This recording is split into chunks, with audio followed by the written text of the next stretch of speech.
Hello and welcome to परीक्षा 247। इस class में हम लोग बिहार पीसीएस या फिर बिहार के जो अदर एग्जाम्स हैं वहां पर जो भी क्वेश्चंस इंडस्ट्रीज फैक्ट्रीज से रिलेटेड पूछे गए हैं उसके बारे में डिस्कशन करेंगे और कोशिश करेंगे कि उसमें 2 से 3 चीजें हर क्वेश्चन में हम लोग ऐड करें, जिससे इनकेस अगर उस पर्टिकुलर थीम से कोई क्वेश्चन रिपीट होता है एग्जाम में तो आप इजिली उसको कर सकें। तो चलिए अपना डिस्कशन शुरू करते हैं।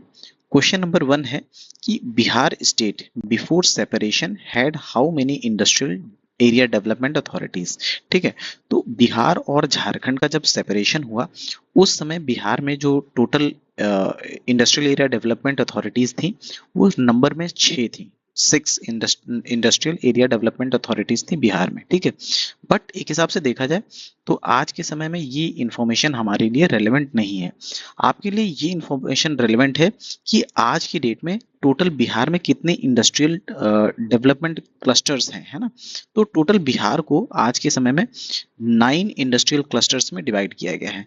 तो यहाँ पर पहले आप इसका करेक्ट आंसर देख लीजिए कि बिहार सेपरेशन के पहले वहां पर total 6 industrial area development authorities थी। ठीक है आज के समय जो बिहार है उसको टोटल 9 इंडस्ट्रियल क्लस्टर्स में डिवाइड किया गया है। ठीक है, आप बिहार में जो भी 9 डिवीजन्स हैं उनसे इंडस्ट्रियल क्लस्टर को आप कंफ्यूज नहीं करेंगे, क्योंकि जो इंडस्ट्रियल क्लस्टर है वो डिफरेंट है जो बिहार के डिवीजन्स हैं उससे। ठीक है, तो आप उन दोनों को इंटरमिक्स नहीं करेंगे। तो एक काम करते हैं, इस ब्लैंक पेज में हम लोग जो भी 9 क्लस्टर्स हैं उसके बारे में एक बार देख लेते हैं। तो जो सबसे पहला इंडस्ट्रियल क्लस्टर है वो है बेगूसराय। ठीक है, बेगूसराय।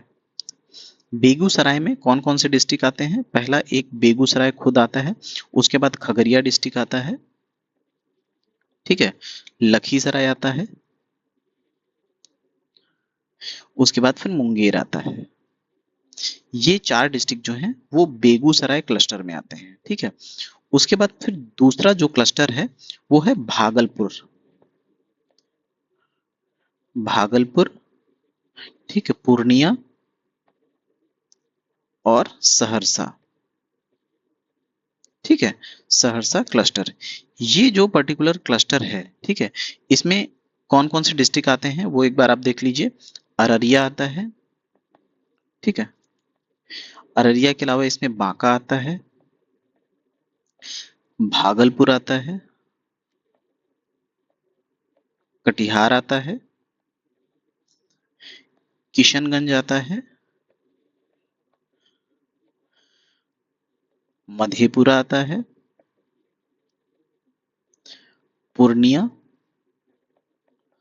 सहरसा और सुपौल।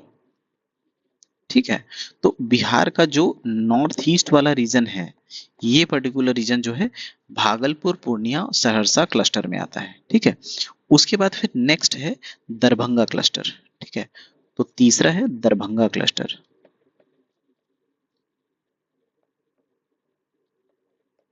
दरभंगा क्लस्टर में कौन कौन से डिस्ट्रिक्ट आते हैं? एक तो दरभंगा खुद आता है, उसके अलावा मधुबनी आता है,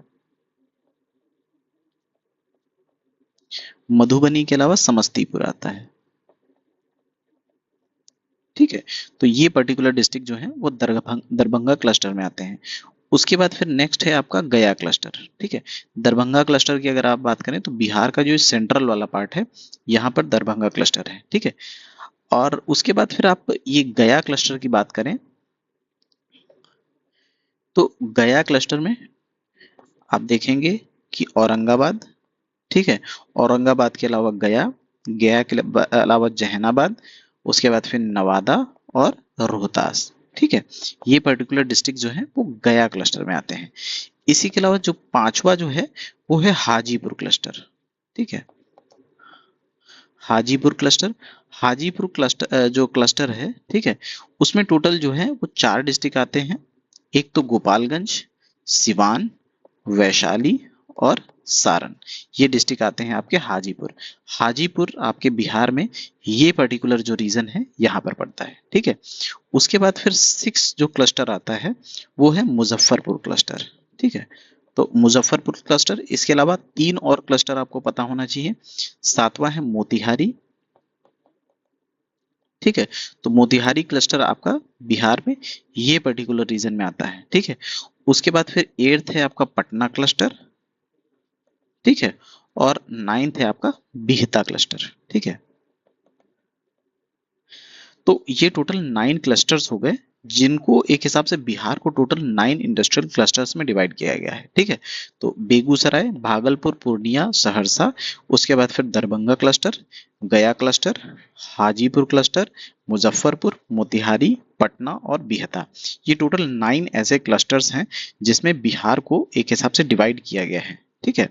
तो यहाँ पर ये मेंशन कर दिया गया है कि बेगूसराय, भागलपुर, सहरसा, पूर्णिया, गया, पटना, दरभंगा, हाजीपुर और मुजफ्फरपुर, बिहता और मोतीपुर, ये पर्टिकुलर 9 क्लस्टर्स हैं जिसमें बिहार को डिवाइड कर दिया गया है। ये कुछ डिस्ट्रिक्ट्स हैं जो भी जिन क्लस्टर में आते हैं उसके बारे में मेंशन कर दिया गया है, तो यहाँ से आप रिवीजन कर लेंगे एक बार। अगला क्वेश्चन हम लोग देखेंगे कि इन बिहार डालमिया नगर इज फेमस फॉर, ठीक है। तो बिहार में जो डालमिया नगर है वो किस चीज के लिए फेमस है? तो डालमिया नगर में सीमेंट की इंडस्ट्री है, ठीक है। तो डालमिया नगर मेनली सीमेंट इंडस्ट्री के लिए जाना जाता है। सबसे पहले तो आपको पता होना चाहिए कि डालमिया नगर जो है बिहार के किस डिस्ट्रिक्ट में है, ठीक है। तो बिहार के रोहतास डिस्ट्रिक्ट में है, ठीक है। रोहतास डिस्ट्रिक्ट का अगर आप लोकेशन देखें तो अगर ये बिहार है, ठीक है, तो बिहार का ये जो साउथ वेस्ट में पार्ट पड़ता है ये रोहतास डिस्ट्रिक्ट है यहाँ पर, ठीक है। तो रोहतास में एक तो आपने यहाँ पे जो क्वेश्चन में पूछा गया है कि डालमिया नगर किस चीज के लिए फेमस है, तो वो सीमेंट इंडस्ट्री के लिए फेमस है। सीमेंट इंडस्ट्री के अलावा यहाँ पर केमिकल इंडस्ट्री, उसके अलावा शुगर इंडस्ट्री, ठीक है, शुगर इंडस्ट्री, उसके अलावा पेपर इंडस्ट्री और वेजिटेबल्स, ठीक है, वेजिटेबल्स के लिए जाना जाता है।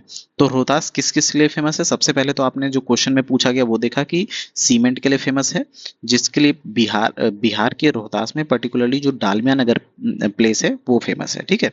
उसके बाद फिर डालमिया नगर या फिर आप कहें रोहतास में केमिकल इंडस्ट्रीज भी हैं, शुगर इंडस्ट्रीज भी हैं, पेपर इंडस्ट्रीज भी हैं और वेजिटेबल्स के मामले में भी ये बिहार में one of the top district है, ठीक है। जो रोहतास डिस्ट्रिक्ट है, ठीक है, इसमें जो मेन रिवर यहाँ से फ्लो करती है, जिसके रिवर के बैंक पे एक हिसाब से ये डिस्ट्रिक्ट है, वो आप याद रखेंगे कि सोन रिवर है, ठीक है। तो सोन रिवर जो है वो रोहतास डिस्ट्रिक्ट से एसोसिएट करती है। और एक बार ये भी एग्जाम में पूछा जा चुका है कि जो डालमिया नगर है, ठीक है, यहाँ की जो इंडस्ट्री है उसको किसने फाउंड किया था, उसको किसने स्टैब्लिश किया था, तो उनका नाम भी आपको पता होना चाहिए कि रामकृष्ण डालमिया, है ना, राम कृष्ण डालमिया, ठीक है। इन्होंने 1930s में यहाँ पर ये इंडस्ट्रीज जो है वो सेटअप किया था, इस वजह से इन्हीं के नाम पर इस पर्टिकुलर प्लेस का नाम जो है वो डालमिया नगर रखा गया है, ठीक है। और आज के समय में अगर आप देखें तो सीमेंट इंडस्ट्री को छोड़कर, ठीक है, बाकी जो भी इंडस्ट्रीज हैं, beet chemical industry, sugar industry या फिर पेपर इंडस्ट्री, ये सारी इंडस्ट्रीज जो हैं वो डिक्लाइन फेस कर रही हैं। बट इस समय भी जो सीमेंट इंडस्ट्री है डालमिया नगर में वो एक हिसाब से फ्लरिश हो रही है उसी के तरीके, ठीक है। तो जैसे पहले फ्लरिश हो रही थी वो अभी भी उसी हिसाब से फ्लरिश है, ठीक है। उसके अलावा जो भी इंडस्ट्रीज हैं वो डिक्लाइन हो रही हैं, ठीक। अभी अगर रोहतास डिस्ट्रिक्ट में आप देखें तो रोहतास डिस्ट्रिक्ट के बारे में कुछ चीजें और हैं जो आपको पता होनी चाहिए। पहले तो ये बिहार का सबसे हाईएस्ट लिटरेसी वाला डिस्ट्रिक्ट है, ठीक है। तो रोहतास में जो लिटरेसी रेट है 73.3% है, जो कि बिहार में सबसे हाईएस्ट है, ठीक है। उसके अलावा जो रोहतास है इसको राइस बाउल ऑफ बिहार भी बोलते हैं, ठीक है, राइस बाउल ऑफ बिहार, ठीक है। उसके अलावा एक और चीज, ये पटना डिवीजन में आता है, ठीक है, पटना डिवीजन में आता है। इसका हेडक्वार्टर जो है आपको याद रखना है कि सासाराम में है। इसके अलावा यहाँ पर जो इंद्रपुरी बैरेज है, ठीक है, वो सोन रिवर पर लोकेटेड है। तो इंद्रपुरी बैरेज, ठीक है, इसका लोकेशन पूछा गया है कि किस पर्टिकुलर डिस्ट्रिक्ट में है, तो आप याद रखेंगे कि सासाराम के डिस्ट्रिक्ट में है, ठीक है, सासाराम डिस्ट्रिक्ट में है, प्लस ये सोन रिवर पर है। रिवर्स किस किस रिवर से एसोसिएट करता है ये भी पूछा गया है। प्लस एक इंपॉर्टेंट फैक्ट जो कि रिपीटेडली पूछा गया है एग्जाम में, पाइराइट के लिए जाना जाता है। ठीक है, तो इंडिया का 95% पाइराइट जो है वो यहीं पर मिलता है। ठीक है, तो इंडिया का 95% पाइराइट जो है बिहार के रोहतास डिस्ट्रिक्ट में मिलता है। ठीक है, पाइराइट के अलावा यहाँ पर लाइमस्टोन और डोलोमाइट पत्थर भी मिलता है। ठीक है, लाइमस्टोन एंड डोलोमाइट। ठीक है, तो ये भी यहाँ पर मिलता है। उसके अलावा कुछ चीजें और आप याद रखेंगे, जैसे यहाँ पर कैमूर वाइल्ड लाइफ सेंचुरी है। ठीक है, कैमूर वाइल्ड लाइफ सेंचुरी है। ठीक है, शेर शाह सूरी की टॉम्ब है यहाँ पर, शेर शाह सूरीज टॉम्ब। ठीक है, तो इसकी भी लोकेशन पूछा है कि शेर शाह सूरी की टॉम्ब किस पर्टिकुलर डिस्ट्रिक्ट में है, तो आपको याद रखना है रोहतास में है। ठीक है, और रोहतास गर्ड फोर्ट भी है जो कि रोहतास से ही नेम शुरू होता है, इस वजह से आप इजीली उसको गेस कर सकते हैं।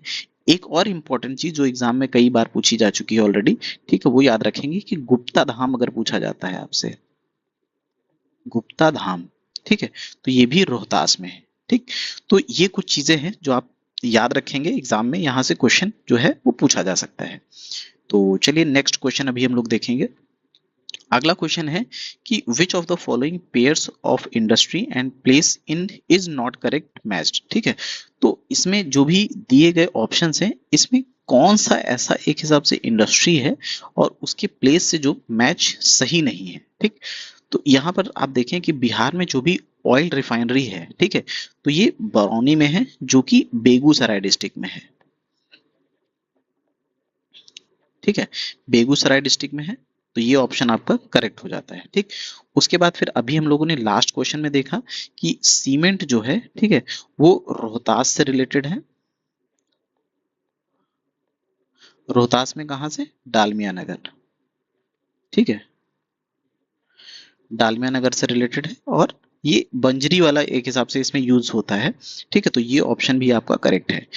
इसके बाद फिर आपका जो थर्ड ऑप्शन है कि फर्टिलाइजर जो है, ठीक है, ये भौराही जो है वहां पे मिलता है जो कि चंदौली डिस्ट्रिक्ट यूपी में है। Chandauli district UP. ठीक है, तो ये ऑप्शन भी आपका करेक्ट है।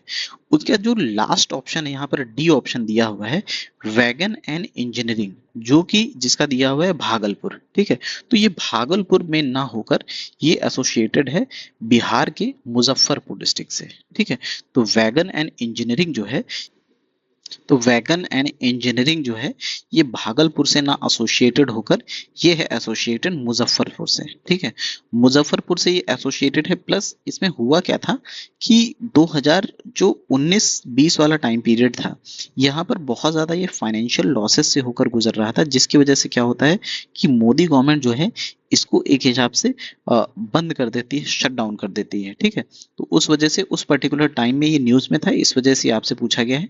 अगर पूछा जाए कि यहाँ पर मतलब किस चीज के लिए जाना जाता है, क्या बनता था, तो मेनली यहाँ पर वैसे व्हीकल्स बनते थे जो कि कार्गो गुड्स में यूज होते थे। ठीक है, कार्गो में एंड या फिर कह सकते हैं कार्गो गुड्स में यूज होते थे। ठीक है, तो कार्गो गुड्स क्या होते हैं, बेसिकली जो पैसेंजर्स नहीं होते हैं, बेसिकली जो एक हिसाब से रॉ मटेरियल होता है या फिर फिनिश गुड्स होता है, बेसिकली फ्रेट ट्रेन जो होती हैं, ठीक है, उनके लिए यूज किया जाता है। तो यहाँ पर जो वैगन एंड इंजीनियरिंग है ये मुजफ्फरपुर से एसोसिएटेड है और यहाँ की जो इंडस्ट्री थी उसको 2020 के पहले शट डाउन कर दिया गया था, जिस वजह से ये न्यूज में थी। ठीक है, तो यहाँ पर आप इसका करेक्ट आंसर देख सकते हैं कि वैगन एंड इंजीनियरिंग जो कि भागलपुर से ना एसोसिएटेड होके ये मुजफ्फरपुर से एसोसिएटेड है। ठीक है, उसके अलावा कुछ चीजें हैं जो यहाँ पर आपको और पता होनी चाहिए कि एक हिसाब से जो जामनगर ऑयल रिफाइनरी है, ठीक है, जामनगर ऑयल रिफाइनरी जो कि गुजरात में है, ये इंडिया की ही नहीं, ये वर्ल्ड की सबसे लार्जेस्ट ऑयल रिफाइनरी है। ठीक है, तो वर्ल्ड्स लार्जेस्ट ऑयल रिफाइनरी। ठीक है, तो आप याद रखेंगे कि जामनगर ऑयल रिफाइनरी जो कि गुजरात में सिचुएटेड है, ठीक है, रिलायंस ग्रुप की, वो वर्ल्ड की सबसे लार्जेस्ट ऑयल रिफाइनरी है। ठीक है, यहाँ की कैपेसिटी जो है 1.24 मिलियन बैरल पर डे है। ठीक है। तो यहाँ पर 1.24 million barrel per day oil को रिफाइन किया जाता है। इसका एस्टैब्लिशमेंट ईयर आपसे पूछता है तो आपको याद रखना है कि 1999 में इसको एस्टैब्लिश किया गया था। ठीक है। अब यहाँ पर जो ये पूछा गया था क्वेश्चन में, जैसे कि जो बरौनी ऑयल रिफाइनरी है ना, बरौनी ऑयल रिफाइनरी जो है, जो कि बेगूसराय डिस्ट्रिक्ट में है, आप याद रखेंगे। और इस पर्टिकुलर ऑयल रिफाइनरी को 1964 में रशिया की हेल्प पे, जो कि उस समय सोवियत यूनियन था, ठीक है, उसकी हेल्प से एस्टेब्लिश किया गया था ना। आपको ईयर याद रखना है कि 1964 में। ठीक है। तो 1964 में आईओसीएल के अंदर, ठीक है, Indian oil corporation limited, IOCL के अंदर इसको एस्टेब्लिश किया गया था 1964 में। कहां पर? तो बेगूसराय में। ठीक है। बेगूसराय में इसका नाम क्या है? Barauni oil refinery. ठीक है। तो ये आप याद रखेंगे। एक काम करते हैं, अभी इस क्लास में यहीं तक डिस्कशन रखते हैं। नेक्स्ट क्लास में हम लोग क्वेश्चन नंबर 4 ऑनवर्ड्स डिस्कशन करेंगे। Thank you so much.